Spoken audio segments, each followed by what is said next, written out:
All right, this is videos in response to the questions I've been having about the rock, paper, scissors game, which is prompt number 2.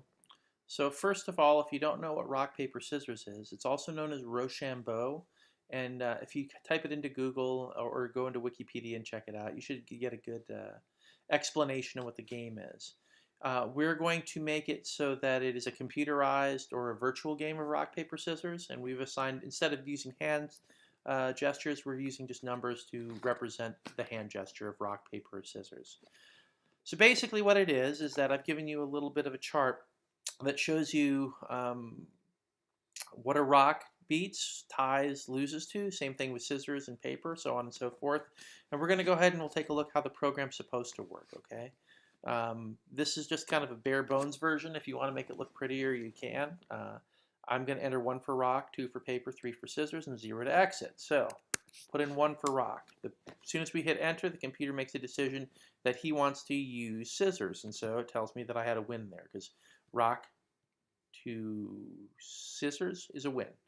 All right, so I'll come down over here, and this time I will put scissors in. And scissors beats paper, so I win again.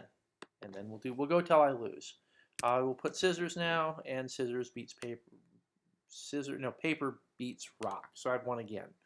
So I'll go into 1.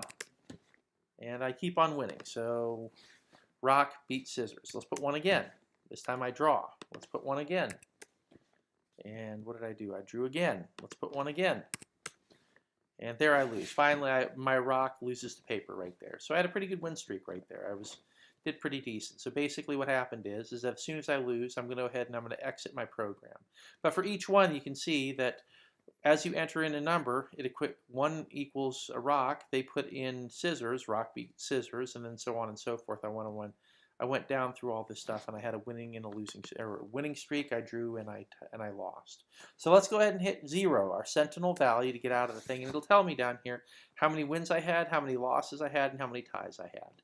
So basically, this is what your program's going to do, and it's a quick and easy one. It's a fairly simple one. I've given you the code that allows the computer to check to see or to make its decision, randomly pick a rock, paper, or scissors, and then you should be able to know how to enter in values. This should be easy. That's just a CISO.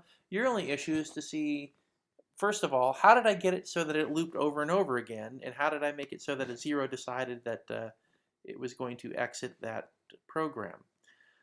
And then basically, how did I know a 1 beat a 2, or no, 1 lost to a 2, and a 1 beat a 3, and how did I know it tied itself? So what's the structure that you're going to have to use there that you're going to have to figure out?